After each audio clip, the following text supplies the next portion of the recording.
Hello, welcome to my YouTube channel. Please like and subscribe my YouTube channel. কয়েকদিন অসুস্থতার কারণে আমি video upload করতে পারিনি। তো আজ অসুস্থতা যায়নি, তবুও গলার অনেক প্রবলেম নিয়ে আবার আমি এক্সপ্লেন করা শুরু করেছি। সব কিছু ক্ষমা সুন্দর দৃষ্টিতে দেখবেন। আর আমি আশা করব আপনাদের এই পর্বগুলো অনেক বেশি ভালো লাগবে, আপনারা অনেক ভালোভাবে এনজয় করতে পারবেন। শুধু দেখো, সে যেগুলো পোশাক পরে সেগুলো সন্ন্যাসীর মতো পোশাক পরে। তোমার ফিয়ান্সি কি সন্ন্যাসী? আর তুমি বিশ্বাস করবে না সে অন্যান্য স্যানিটেটরদের সামনে কিভাবে অহংকারের মতো আচরণ করে। এটা যদি তুমি জানতে, লর্ড কার্সেল ইতিমধ্যে মেয়েটির কাছ থেকে চলে আসে এবং ভাবতে থাকে তাকে ইনেসের সাথে দেখা করতে হবে, এবং সে ইনেসের বাড়ির উদ্দেশ্যে যাত্রা শুরু করে। সে ভাবতে থাকে সে আমাকে দেখেছিল এবং সে সবকিছু শুনেছিল। এসব ভাবতে ভাবতে সে ইনেসের বাড়ির সামনেই চলে আসে। কার্সেল ইনেসের প্যালেসে প্রবেশ করতে করতে ভাবতে থাকে একজন বিবাহিত পুরুষ বিবাহের পর আর অন্য কোনো নারীকে গ্রহণ করে না তার স্ত্রীকে ছাড়া। এতে কি হয়েছে? আমি ইতিমধ্যে অনেক নারীর সাথে সম্পর্কে জড়িয়েছি। সম্ভ্রান্ত পরিবারের জন্য একটি পুরনো ধারণা যে ব্যভিচার একটি সাধারণ ব্যাপার, এবং এটি ব্যাপকভাবে গ্রহণযোগ্য সম্ভ্রান্ত সমাজের জন্য। কার্সেলকে দেখে ইনেসদের সহকর্মীরা ফুসফুস করে বলতে থাকে, এটি সে লোক নয়? হ্যাঁ, এটি সে লোক। ও মাই। কার্সেল তার মনের মধ্যে আরো ভাবতে থাকে, যদি তাই হয় তাহলে বিয়ের আগে আমার আরো যত সম্ভব মজা করা উচিত। তারপর অন্তত আমাকে বাকি জীবনটা সন্ন্যাসীর মতো কাটাতে হলেও আমার কোনো রিগ্রেট থাকবে না। আমার স্ক্যান্ডেলগুলো আমার পিছনেই চলে আসবে আমার সাথে, সেটা আমি জানি। এটা ছাড়া আমার কাছে আলাদা কোনো চয়েস নেই। ইনেসকে তার ঘরের মধ্যে বসে থাকতে দেখা যায়। সে কারোর জন্য অপেক্ষা করছিল, এবং সেটা যে কার্সেল সে খুব ভালো করেই জানতো। মধ্যেই কার্সেল তার রুমে প্রবেশ করে। কার্সেলকে দেখে ইনেস বলে ওঠে, লর্ড কার্সেল। ইনেসকে বসে থাকতে দেখে লর্ড কার্সেল বলে, ইনেস কার্সেলকে উদ্দেশ্য করে বলে, আমার বিশ্বাস তুমি আমার সাথে কিছু একটা বিষয়ে কথা বলতে চেয়েছিলে। কার্সেল বলে, হ্যাঁ তুমি ঠিক বলেছ, কিন্তু তোমার সাথে আমার সেদিনই দেখা করা উচিত ছিল, 3 দিন আগেও এবং গত সপ্তাহেও। ইনেস আবার বসতে বসতে বলে, আমাদের এখানে ভয়াবহ বৃষ্টি হয়েছে। আমি আসলেই তোমাকে আমার অ্যাকাউন্ট থেকে বাদ দিতে চাইনি, এটা পরিস্থিতির শিকার। কার্সেল মনের মধ্যে ভাবতে থাকে, সে যে জিনিসটা দেখেছে সেটা দেখে কি তার এমন প্রতিক্রিয়া আশা করা যায়? সে কখনোই আমাকে এভাবে উপেক্ষা করেনি। আমি সেদিনের কথা বলছি। আমি জানি তুমি কেমন অনুভব করছো। আমি সে বিষয়ে কথা বলতে এসেছি। কার্সেল নির্লজ্জের মতো বলতে থাকে, কিন্তু কার দোষ বলো? আমাকে কি বাকি জীবনটা সন্ন্যাসীর মতো কাটাতে হবে? ইনেস কার্সেলের প্রত্যুত্তরে বলে, আমি ঠিক বুঝতে পারছি না তুমি কি বলছো। তুমি ঠিক কি বলার চেষ্টা করছো লর্ড কার্সেল? আমাকে যদি একটু বুঝিয়ে বলতে। কার্সেল বলে, তুমি জানো আমি আসলে কি বলতে চাইছি। ইনেস বলে, না, এটা আমি বুঝতে পারছি না। কার্সেল ভাবতে থাকে, সে আমার দিকে ফিঙ্গার পয়েন্ট করে আমার জীবনটা বদলে দিয়েছে। এই মহিলাকে আপত্তি জানানো হবে পৃথিবীর সবথেকে রসিকতার বিষয়। কিন্তু ইনেস আমাকে ভালোবাসে। সে ভালোবাসার জন্য আমাকে বেছে নিয়েছে। তার মহৎ মর্যাদা এবং রাজকীয় পরিবারে বিবাহের জন্মস্বরূপ ত্যাগ করা। তার কাছে সবকিছু বাতিল করার সুযোগ ছিল, কিন্তু সে সেগুলো ছুঁড়ে ফেলে দিল। সেটা 17 বছর আগে হোক বা এখন, সে শুধু ভালোবাসার জন্য আমার জন্য অপেক্ষা করছে, ঠিক একই জায়গায় যেখানে সে সবসময় ছিল। আর এটাই সবসময় সমস্যা ছিল, ইনেস আমাকে ভালোবাসে, কিন্তু আমি তাকে কখনোই পছন্দ করিনি। আমি এত বছর তাকে ত্যাগ না করাতে খুব অনুতপ্ত বোধ করি, ভালো লাগে না আমার এসব। I can explain everything. আমি সব কিছুই আমার নিজের চোখে দেখেছি, তো আমার কাছে সব কিছুর ব্যাখ্যা আছে। তোমাকে কোনো কিছু ব্যাখ্যা করতে হবে না, আমি জানি তুমি এটা কেন করেছো। ইনেসের কথা শুনে কিছুটা বিরক্ত বোধ করে কার্সেল। ইনেসকে বলে, তুমি কি সত্যি অনেক বেশি সিরিয়াস এই বিষয় নিয়ে? কোনো কিছুর এক্সপ্লেনেশন তোমাকে দিতে হবে না। বলে উঠে লর্ড কার্সেল, কিন্তু ইনেসকে থামিয়ে দিয়ে কার্সেল বলে, আমি বুঝতে পেরেছি তুমি এটা নিয়ে কতটা মন খারাপ করেছো, তো আমাকে তুমি এটা বলতে পারো। ইনেস বলে, কিন্তু আমি এটা নিয়ে মন খারাপ করে নেই, আমি তোমাকে কিভাবে বোঝাবো? কার্সেল জোর দিয়ে বলে, হ্যাঁ, আমি জানি তুমি অবশ্যই মন খারাপ করেছো। ইনেস আবারও বলে, না আমি করে নেই।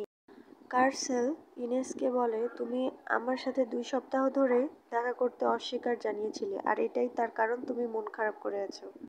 অতিরিক্ত বৃষ্টির কারণে আমি এমনটা করেছিলাম, আমি চাইনি তুমি আমার সাথে দেখা করতে এসে ভিজে যাও। এরকম এলোমেলো কথাবার্তা আমার কাছে খুবই ক্লান্তিকর মনে হচ্ছে লর্ড কার্সেল। তুমি আর আমি এতটাও কাছাকাছি নই যে এরকম ধরনের কথাবার্তা বলতে পারবো, তাই না? আর ব্যাপারটা শুধু এমন নয় যে তুমি একজন বা দুজন নারীর সাথে জড়িত। আর তুমি কি সত্যিই ভেবেছিলে আমার এই বিষয়ে নিয়ে কোনো আইডিয়া নেই? ইনেসের এমন কথা শুনে কার্সেল পুরা হতভম্ব হয়ে যায়। কার্সেল ইনেসকে বলে, এর মানে তুমি এই বিষয়গুলো নিয়ে রাগান্বিত নও? ইনেস বলে, আমি কেন রাগান্বিত হতে যাব? তুমি যে কোনো বিষয় নিয়ে ফ্রি, যেগুলো তুমি করতে চাও তুমি করতে পারো। কার্সেল কিছুটা ভাবুকভাবে বলতে থাকে, আমি তোমার ফিয়ন্সে, কিছুদিন পরে আমরা বিয়ে করব, আর তুমি বলছো এগুলো বিষয় নিয়ে তোমার কোনো ভাবনা নেই? ইনেস বলে, এর মানে এই নয় যে তুমি তোমার স্বাধীনতাগুলো হারিয়ে ফেলবে, আমি এটা কখনো বলিনি। ইনেস বলে, সব থেকে বড় কথা হচ্ছে তুমি আর আমি এখনো বিবাহিত নই, তো এগুলোর কোনো প্রশ্নই এখানে আসে না। তাই যা ইচ্ছা করো, এতে আমার কিছু যায় আসে না। কার্সেল ইনেসের উদ্দেশ্যে বলে, এটা মোটেও মজার নয় ইনেস।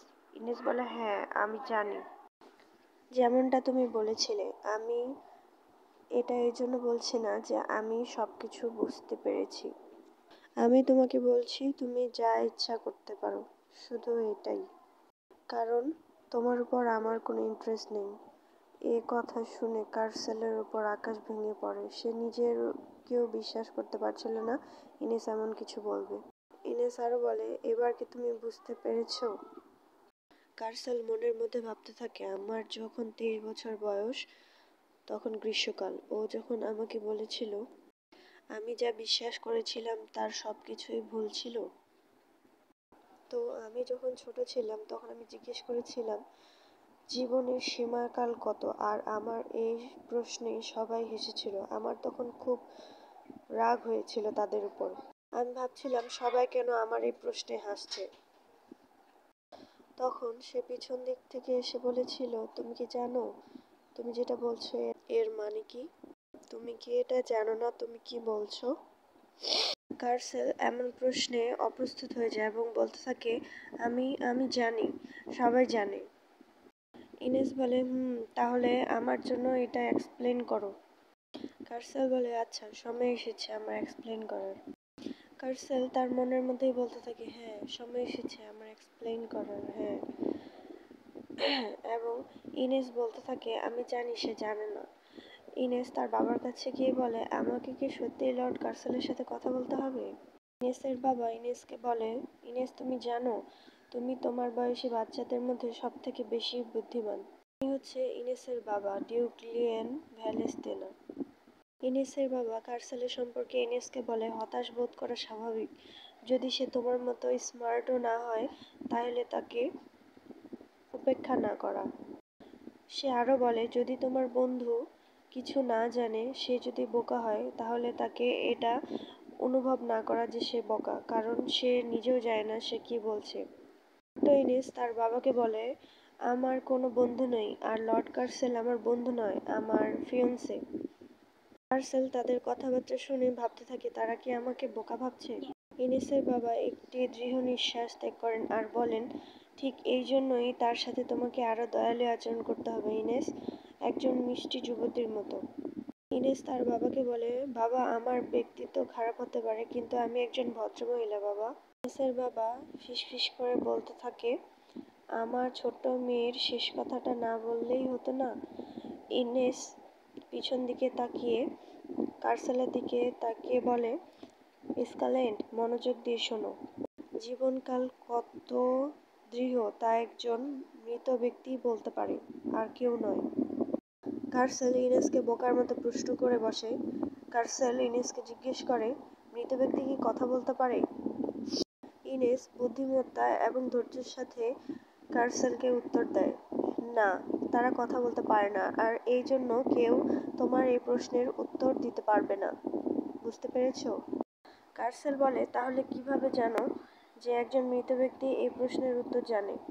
ইনেস বলে, কারণ তারা তাদের মৃত্যু পর্যন্ত সময়টা এক্সপেরিয়েন্স করেছে। ছোট্ট কার্সেলের মাথা পুরো ব্ল্যাঙ্ক হয়ে যায়। সে 4 মাস আগে মৃত্যু সম্পর্কে জানতে পেরেছিল।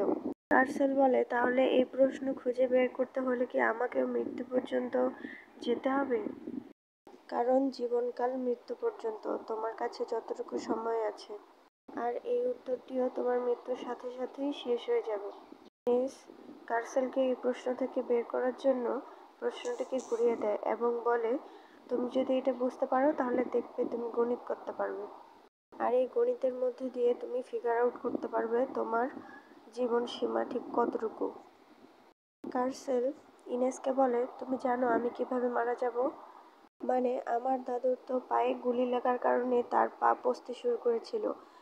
আমারও কি ঠিক তেমনই আমার দাদুর মতো পায়ে গুলি লাগার কারণে পা পচতে শুরু করবে? আর আমারও পা কি কেটে ফেলবে? তখন আমি মারা যাব? কার্সেলের এমন উদ্ভট প্রশ্নে ইনেস এতটুকু বিরক্তি প্রকাশ করে না, বরং সে শান্ত গলায় উত্তর দিতে থাকে। ইনেস বলে, তোমার দাদার পা হারানোর 10 বছর পরেও সে বেঁচে ছিল। সো তুমি যে বলছো এটা ঠিক তোমার ক্ষেত্রে হবে, তা একেবারে অসম্ভব, আবার অসম্ভবও নয়। কার্সেল কিছুটা ইমোশনাল হয়ে বলে, যদি এটা না হয় তাহলে অবশ্যই আমি তোমাকে বিয়ে করতে পারবো, তাই না? কার্সেলের এ কথা শুনে সবাই ফুসফুস করে বলতে থাকে, ও ডিয়ার, হোয়াটস গোয়িং অন? ইনেস বলে, হ্যাঁ, যদি আমরা বিয়ে করি তাহলে আমাদের বাচ্চাও হবে। কিন্তু এ কথা শুনে কার্সেল বলে, না, আমার চাই না। কার্সেল অনেকটা ইমোশনাল হয়ে কিছু একটা ভাবতে ভাবতে বলে, সত্যি বলতে এটা যদি হয় তাহলে আমাদের জীবনকাল স্থায়ী হবে না। ইনেস কার্সেলের এরকম কথায় কিছুটা হাসে আর বলে, কি, আমি শুধু আমাদের বিয়ের কথা বলছিলাম। তাদের কথা বলার মাঝখানে একজন ভদ্রমহিলা অ্যানাউন্স করেন এবং বলে, এখন চলো আমাদের গ্লাসগুলো আমরা উঁচু করে ধরি। টু কার্সেল স্কালেন দে স্পোসা এবং ইনেস ভ্যালেস্তেনা দে প্যারেস, যারা বয়স হওয়ার পর বিয়ে করবে। এই সুন্দর দম্পতির ঐক্যের মাধ্যমে যারা একসাথে জীবন কাটাবে। এই দুই পরিবারের জোট আরও শক্তিশালী হোক। একজন ভদ্রলোক গ্লাস উঁচু করে বলে ওঠে, শুনুন শুনুন, ইয়োর ম্যাজেস্টি, ইনেস ভ্যালেস্তেনা স্কালেন্ট পরিবারের একজন ভদ্রমহিলা হবেন এবং কার্সেল স্কালেন্ট ভ্যালেস্তেনা পরিবারের জামাতা হবেন। সম্ভ্রান্ত পরিবারের আনন্দের জন্য তারা একে অপর মৃত্যু পর্যন্ত একসাথে থাকবেন। কার্সেল মনে মনে ভাবতে থাকে, আমি নিশ্চিত যে ওই টোস্টের পর থেকে আমার জীবন নিখুঁত থেকে ভেঙে পড়তে থাকে। রাজকুমার বলতে থাকে, আমি এখন পর্যন্ত বুঝতে পারছি না এটা তুমি কেন? ছেলেটির পরিচয় আমাদেরকে দেয়া হয়, সে হচ্ছে অরসন ভ্যালেস্তেনা পরিবারের একমাত্র উত্তরাধিকারী, সে একজন রাজকুমার। আমাদেরকে আরও বলা হয় ক্রাউন প্রিন্স আর কার্সেল হলো কাজিন। ক্রাউন প্রিন্স কার্সেলকে বলে, তুমি কি শুনতে পেয়েছো আমি এখন তোমাকে কি বললাম? কিন্তু কার্সেল কিছু একটা ভাবছিল। কার্সেল অন্যমনস্ক হয়ে বলে, আমি জানি না তুমি আমাকে কি বলতে চাচ্ছ। ক্রাউন প্রিন্স বলে, তোমার এটা বোঝার জন্য আরেকটু চেষ্টা করা উচিত। ক্রাউন প্রিন্স বলে, আচ্ছা, আমরা যখন বড় হব, আমি যখন তোমার সম্রাট হব, তখন যদি আমি তোমাকে কোনো প্রশ্ন করি, তাহলে কি তুমি এখনকার মতো তখন আমার দিকে বোকার মতো চেয়ে থাকবে? ক্রাউন প্রিন্স আরো বলে, স্যানোরিটা ইনেসের জন্য আমার কিছু একটা করতেই হবে, আমি নিশ্চিত। ক্রাউন প্রিন্স মনের মধ্যে ভাবে, এটা তোমার অভিশপ্ত মুখ ছিল, তাই না? এটা বলার কারণ হলো কার্সেল অত্যন্ত সুদর্শন একজন ছিল। এই কথা শুনে আমাদের কার্সেল বলে, মহামান্য, আমার বয়স শুধুমাত্র 6 বছর। ক্রাউন প্রিন্স বলে, ঠিক এটাই বলছি, 6 বছরের একটা বাচ্চা এত চালাক হওয়ার সাহস করে কিভাবে?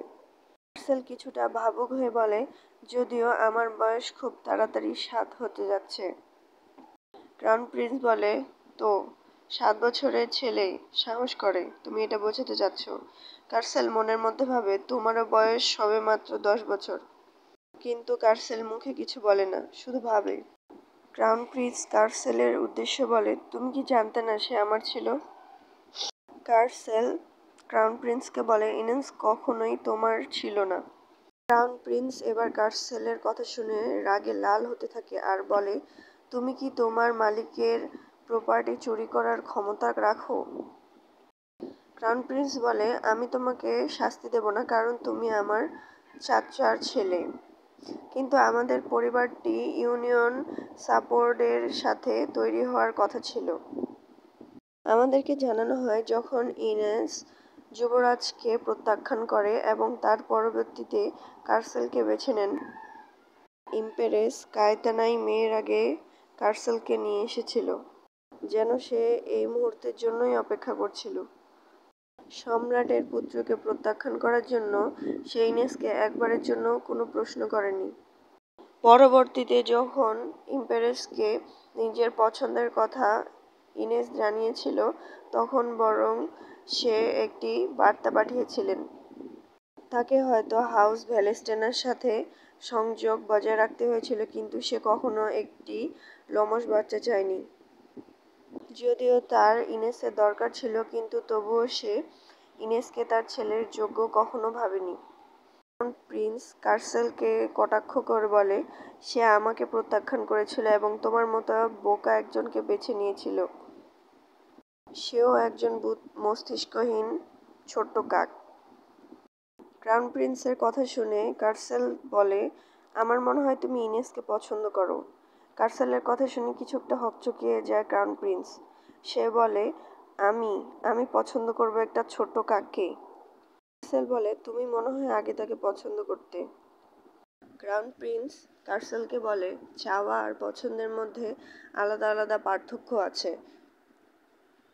আমি শুধু ইনেসকে বিয়ে করতে চেয়েছিলাম, এটার মানে এটা নয় যে আমি তাকে ভালোবাসি। আর এমন একটি ব্লাড লাইন আছে যেটার সাথে আমরা বিয়ে করতে পারি, বুঝতে পেরেছো? এটা শুধু আমাদের পারিবারিক বন্ধনের জন্যই ঠিক। যাই হোক, চলো তোমার কাকের সাথে একটু দেখা করি। ক্রাউন প্রিন্স আরো বলে, তোমাদের দুজনেরই প্রাপ্তবয়স্ক হওয়ার আরো অনেক সময় বাকি আছে। এই বলে ক্রাউন প্রিন্স আর কার্সেল উঠে যায় ইনেসের সাথে দেখা করতে। কিন্তু সামনে ইনেসের সাথে তাদের দেখা হয়ে যায়। ইনেসকে দেখে এক দৃষ্টি কার্সেল ইনেসের দিকে তাকায় আর ভাবতে থাকে, তাকে দেখেই মনে হচ্ছে সে ক্রাউন প্রিন্সকে পছন্দ করে না। সে কখনো এখানে স্বাগত ছিল না। ক্রাউন প্রিন্স পিছনে কার্সেলের দিকে তাকায়। সে বুঝতে পেরেছিল কার্সেল কি ভাবছে। কার্সেল একটু ফুসফুস করে বলতে থাকে, সে জানে কিভাবে নেতিবাচক শক্তি গ্রহণ করতে হয়। কার্সেল আরও ভাবে, আমি কি একটু বেশি জোরে কথা বলছি না? এই ভাবনা চিন্তার মধ্যে ইনেস বলে ওঠে, আপনাদের কি উচিত না যে কারোর সাথে দেখা করতে হলে 1 সপ্তাহ আগেই নোটিশ দিয়ে বলতে হয়? আপনারা এতটুকুই শিষ্টাচার মান্য করেননি। আর আমাদের ক্রাউন প্রিন্স অনেকটা ভাব নিয়ে বলতে থাকে কার্সেলকে, তোমার বোকামির জন্য এখন দেখো আমাদের কি কি ভোগ করতে হচ্ছে। এটা শুনে কার্সেল ইনেসের কাছে ক্ষমা প্রার্থনা করে। এটা শুনে ইনেস বলে, তুমি আমার কাছে কেন ক্ষমা প্রার্থনা করছো? ইনেস কার্সেলকে বলে, আমি তোমার আসার জন্য একটু প্রস্তুত ছিলাম না, আমার বাবা মাও এখানে নেই, তাই আমি একটু হতাশ। রাজকুমার ইনেসের কথা শুনে বলে, আমি তোমাকে দেখতে এসেছি, ডিউক বা ডাচেসের জন্য এখানে আসিনি। কার্সেল তার দিকে তাকিয়ে ভাবতে থাকে আর মনে মনে বলে তার এটা কথা বলা একদমই তাকে উচিত হয়নি। ইনেস বলে এটা দেখা করার কোনো ভালো সময় ছিল না। কার্সেল মনে মনে ভাবতে থাকে রাজকুমার এতটা দাম্ভিক, সে কিভাবে ইনেস যা বলছে তার প্রতি এতটা সদয় হতে পারে। রাজকুমার বলে আমি তোমাকে একটি বইয়ের সাথে পরিচয় করে দিয়েছিলাম যেটা আমি দ্বিতীয়বার পড়েছি। আমি দেখি বইয়ের একটি লাইন আমি বারবার মনে করছিলাম এবং দ্বিতীয়বার পড়ার জন্য নিজেকে সাহায্য করতে পারিনি। আমার সাম্রাজ্যবাদী বইয়ের প্রতি একটু বেশি আগ্রহ। কিন্তু এই কথাগুলো ইনেস একদম ভালোভাবে নিচ্ছিল না। ইনেস নিজের মতো করে বই পড়ছিল এবং তার দিকে তাকিয়ে থেকে কিছুটা ভাবছিল এই লোককে আমি একটু পছন্দ করি না, তবুও কেন এত আগ্রহ দেখিয়ে কথা বলছে। ইনেস বলে দেখো আমি তোমার কথার প্রতি একটু আগ্রহী নই। রাজকুমার বলে ইনেস ভ্যালেন্স দে প্যারিস, দেখো আমি তোমার ফ্যামিলি সম্পর্কে একটু ভালোই ধারণা রাখি।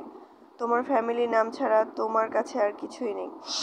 আমি তোমাকে বিয়ের জন্য বলেছিলাম কিন্তু তুমি তা বলনি। তখনই ইনেস বলে দেয় সরাসরি কারণ আমি তোমাকে পছন্দ করি না। এই কথা শুনে একদম রাজকুমার ফ্রিজ হয়ে যায়। বলে আবার ইনেস পরিষ্কারভাবে বলে দেয় দেখুন হাইনেস, আমি আপনাকে একটুও পছন্দ করি না, তাই আপনি আমাকে এই সম্পর্কে আর দ্বিতীয়বার বলবেন না আমার ফিয়ন্সের সামনে। এ কথা শুনে রাজকুমার একদম রেগে তার হাত মুষ্টিবদ্ধ করে ফেলে। এইসব দেখে কিছুটা ভীত হয়ে যায় আমাদের ভীতু কার্সেল। কার্সেলকে এভাবে দেখে ইনেস বলে দেখুন আপনি আমার ফিয়ন্সিকে অনেক বেশি আনকমফোর্টেবল করছেন। এগুলো কথা শুনে নিজেই কার্সেল নিজের মাথার চুল টেনে ধরে। সে বলে একটা 6 বছরের বাচ্চা মেয়ে এভাবে কিভাবে কথা বলতে পারে।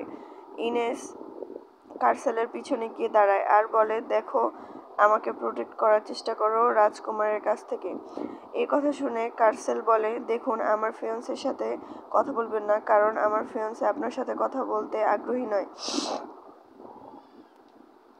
এই কথা শুনে রাজকুমার অনেক বেশি রেগে যায় আর তাকে উল্টাপাল্টা কথা বলতে থাকে। এগুলো শুনে কার্সেল একদম হতাশ হয়ে যায়। কার্সেল আর কোনো কথা বলতে পারে না, সে চুপচাপ দাঁড়িয়ে থাকে। এইসব দেখে ইনেস কার্সেলকে বলে কি হয়েছে কার্সেল, তুমি কথা বলছো না কেন? এই অবস্থা দেখে কার্সেলের হাত ধরে ইনেস অনেক দূরে নিয়ে যায় রাজকুমারের কাছ থেকে। এইসব দেখে রাজকুমারের কিছুটা হতভম্ব হয়ে যায়। হঠাৎ ইনেস কার্সেলের হাত ধরায় কার্সেল কিছুটা অপ্রস্তুত হয়ে যায়। কার্সেল তার হাতের মধ্যে ময়লা আছে বলে ইনেসের হাত ছাড়িয়ে নেয়। ইনেস বলে ঠিক আছে সমস্যা নেই, আমি তোমার হাত পরিষ্কার করে দিচ্ছি। একজন গুড ওমেন সবসময় তার ফিয়ন্সেকে প্রোটেক্ট করে। এই কথা শুনে কার্সেল কিছুটা হতভম্ব হয়ে যায়। তার ভালো লাগে যে কেউ তার হাত এত সযত্নে পরিষ্কার করে দিচ্ছে। সে কিছুটা লাজুক ভঙ্গিতে বলে একটা মেয়ে, দাঁড়াও, একটা মেয়ে কিভাবে এতটা ভালো হতে পারে আর সে আমার হাত কিভাবে এইভাবে টাচ করতে পারে। এর মধ্যেই তাদের বাসা সহকারী এখানে চলে আসে এবং সে ইনেসের এবং কার্সেলের হাত পরিষ্কার করে দেয়। ইনেস বলে দেখো আমি তোমাকে কিছু কথা বলতে চাই, তুমি আমাদের বিয়ে সম্পর্কে যদি অনিচ্ছুক থাকো তাহলে অবশ্যই আমাকে বলো। কখনো অহেতুক কারোর সামনে এইভাবে কান্নাকাটি করো না। এভাবে তুমি নিজেকে বাচ্চা ছাড়া আর কোনো কিছু প্রমাণ করো না, তুমি এখনো বাচ্চা নেই। এগুলো শুনে কার্সেল কিছুটা এম্বারেস হয়ে যায়। সে বলে ঠিক আছে আমি নেক্সট টাইম আর কখনো এইভাবে বলবো না, তাই আমার সাথে এসো। ইনেসের হাত বাড়িয়ে দেওয়া দেখে সে আরও অনেক কিছুই ভাবতে থাকে। সে ভাবে একটা মেয়ে কিভাবে এত বেশি পলাইট হতে পারে। সে আর কিছু বলে না, সে কিছু না বলেই ওখান থেকে চলে যায়। সে বলে, আমি মানুষদের অতটা পছন্দ করি না, মানুষদের সাথে কথা বলাও অতটা পছন্দ করি না, আমি চাই তুমি এখন এখান থেকে চলে যাও। ইনেস আর কিছু বলে না, সে তার সহকর্মীর সাথে চলে যায় আর কার্সেলও তার পরিবারের সাথে চলে যায়। সে বলে, অবশ্যই আমাদের আবার দেখা হবে, তুমি নিশ্চয়ই এটার জন্য অপেক্ষা করবে। সে বলে, হ্যাঁ অবশ্যই, আমাদের বিয়ের আগ মুহূর্ত পর্যন্ত আমি তোমার জন্য অপেক্ষা করব। সে বলে, আচ্ছা ঠিক আছে, তুমি কিন্তু ভুলে যাবে না যে তুমি আমার ফিয়ন্সে। তখন কার্সেল বলে, ঠিক আছে, আমি এই সব কোনো কিছুই ভুলে যাব না, আর আমি নিজেকে তৈরি করার চেষ্টা করছি যেন আমি ভবিষ্যতে তোমাকে প্রোটেক্ট করতে পারি। ইনেস বলে, তুমি একটা ভুল করছো, তুমি কখনোই ভুলে যাবে না যে আমি তোমাকে পছন্দ করি। যাই হয়ে যাক না কেন, তুমি এটা সবসময় মনে রাখবে যে আমি তোমাকে পছন্দ করি। কার্সেলের মাথায় একটা কথা বারবার ভাবতে থাকে, ইনেসের কথা ভাবতে থাকে কার্সেল। সে ইনেসের এই কথাটাই ভাবতে থাকে, কার্সেল তুমি কখনোই ভুলে যাবে না যে আমি তোমাকে পছন্দ করি। এইসব ভাবতে ভাবতে সে আবার বর্তমানে চলে আসে। সে ভাবে সে কিভাবে বলল যে সে আমাকে পছন্দ করে না, সব কিছু কি ভুল ছিল? সে কি আমার বিষয়ে তখন ছোট ছিল এই জন্য এইসব বলেছিল?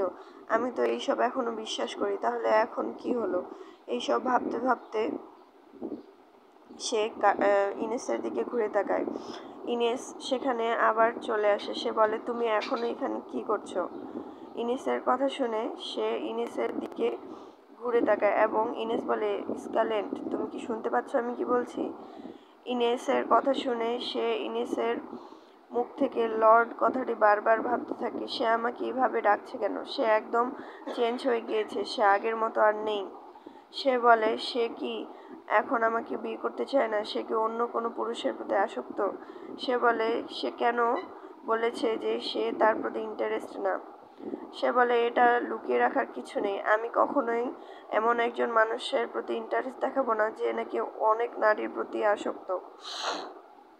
তুমি কি এবার বুঝতে পেরেছো আমি এটা কেন বলেছি? সে বলে যে আমি জানি তুমি এখন আপসেট, তাই তুমি এইসব বলছো। ইনেস এইসব শুনে একদম হকচকিয়ে চলে যায়। সে বলে, সে কি এত ছোট যে আমার এতটুকু কথা বুঝতে পারছে না যে আমি তার প্রতি ইন্টারেস্ট না? সে এখন পর্যন্ত রিয়েলাইজ করতে পারছে না যে আমি এইসব কিছু ভাবছি না, আমি অন্য পুরুষের প্রতি আসক্তও নয়। এইসব শুনে কার্সেল চেয়ার থেকে উঠে বসে। সে নিজেকে স্বাভাবিক করার চেষ্টা করে। সে রাজকুমারের কথা কিছুটা ভাবতে থাকে, সে কি আসলেই এত চুপচাপ? সে কি আসলে এতটা রুড? সে অন্যান্য মেয়েদের কথাও ভাবতে থাকে। সে বলে, সব দিক থেকে সে সবসময় নিজেকে আবদ্ধ করে রাখে, কিন্তু কেন? সে কি আসলে নিজেকে সুন্দরী মনে করে না? এইসব ভাবতে ভাবতে সে আবার ইনেসের কথায় সজাগ হয়ে যায়।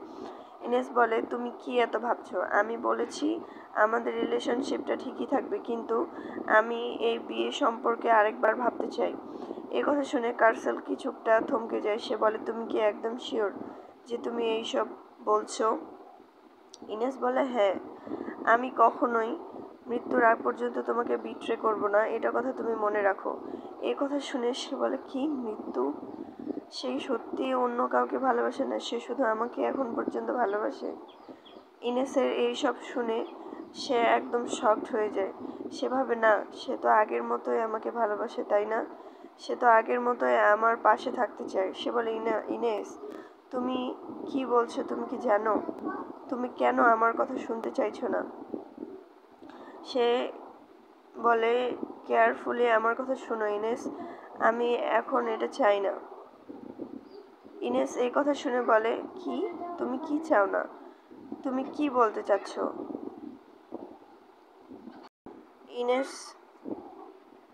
ইনেস বলে, তুমি কি অনেক নারীর প্রতি আসক্ত নও? তুমি তো শুধু একটি কারণেই অনেক নারীর প্রতি আসক্ত। আমি কি জানি না তুমি কি বোঝাতে চাইছো? আমাদের রিলেশনশিপটা কেমন? আমি একজন ওয়েমেন, তুমি এটা ভুলে গিয়েছো? আমারও অনেক ফিলিংস আছে যেটা আসলে তুমি কখনোই বুঝতে চাওনি। তুমি সবসময় অন্য নারীর দিকে আসক্ত ছিলে। কার্সেল ইনেসের এত অস্থিরতা দেখে সে বলতে থাকে, তুমি জানো যে তুমি ছাড়া আমার লাইফে আর কেউ ম্যাটার করে না? কার্সেল অনেক ভালো করে তাকে জড়িয়ে ধরে। ইনেস কান্নার স্বরে বলতে থাকে, আমি এটা মনে করি না যে তুমি আমাকে এতটা পছন্দ করো। ইনেস কিছুটা সরিয়ে দেয় কার্সেলকে। এটা দেখে কিছুটা চমকে যায় কার্সেল। সে ভাবে আমি এতটা কাছাকাছি কিভাবে চলে আসলাম ইনেসের। ইনেস চুপ করে থাকে। ইনেস চুপ করে থেকে কিছুটা হতভম্ব হয়ে যায়। সে বলে, হেভেল। তখনই সে তার সজ্ঞানে ফিরে আসে এবং সে কার্সেলকে মারতে থাকে। সে বলে, আমার কাছ থেকে দূরে থাকো। তুমি কি প্ল্যান করছো? তুমি আমাকে ইনসাল্ট করছো। সে বলে, তুমি এখন কি 50 বছরের একজন নারী যার সাথে আমি এরকম ব্যবহার করব? কার্সেলের কথা শুনে ইনেস আরো বেশি কান্নাকাটি শুরু করে দেয়। সে বলে, তুমি আমাকে এইভাবে কিভাবে বলতে পারো? আমাকে তোমার কি 50 বছরের কুত্তা মনে হয়? সে বলে, you are not only one. সে আবার বলে, তুমি একজন টাইগার। তুমি সবসময় অনেক বেশি অস্থির হয়ে থাকো, কিন্তু তোমাকে দেখে বোঝা যায় না। কার্সেলের এই কথা শুনে কার্সেলকে সে বলে, তুমি একটা বাস্টার্ডের মতো কথা বলছো। তুমি বলছো যেটা সেটা কি সত্যি বলছো নাকি বলছো না? সে আরো বলে যে তোমার এই সত্যি কথা প্রমাণ করতে আমাকে কি করতে লাগবে। সে কিছু বলে না। সে বলে, তুমি অন্য নারীর সাথে আর কোনো মেলামেশা করবে না। তুমি কি দেখতে চাও বলো, আমি তোমাকে তাই দেখাবো। এ বলে কার্সেলের একদম অপ্রস্তুত হয়ে যায় ইনেসের কাণ্ডকর্ম দেখে। ইনেস পুরা হতভম্ব করে দেয় কার্সেলকে। আমরাও সাথে সাথে কার্সেলের সাথে হতভম্ব হয়ে যাই। ইনেস এইসব কি করছে? আসলে আমিও বাকরুদ্ধ হয়ে গেছি। ইনেসের দ্বারা এইসব করা সম্ভব। কার্সেল মনে মনে ভাবতে থাকে, আমি কি স্বপ্ন দেখছি? আসলে এত বেশি শ্যামলেস আর হার্মলেস স্যাডনেস একসাথে আমি কিভাবে দেখতে পারি? এটা বলতে বলতে ইনেস কার্সেলকে কিস করে বসে। আর ইনেস বলতে থাকে যে তুমি অন্য নারীর দিকে আর তাকাবে না। কার্সেল মনে মনে ভাবতে থাকে, এটা যদি স্বপ্ন হয় আমি এই স্বপ্ন থেকে যেন না উঠি। ইনেস কার্সেলের নাম ধরে ডাকতে থাকে, কার্সেল। কিন্তু আসলে আমরা দেখি এতক্ষণ কার্সেল স্বপ্ন দেখছিল। আমরাও মনে মনে শান্তি পাই। কার্সেল এটা কি স্বপ্ন দেখছিল? যাই হোক, এটা স্বপ্ন ছিল আর কিছু না। তো আজ এই পর্যন্তই। সবাই ভালো থাকবেন, সুস্থ থাকবেন, আমার চ্যানেলের পাশে থাকবেন। Thanks for watching. Please like and subscribe my YouTube channel.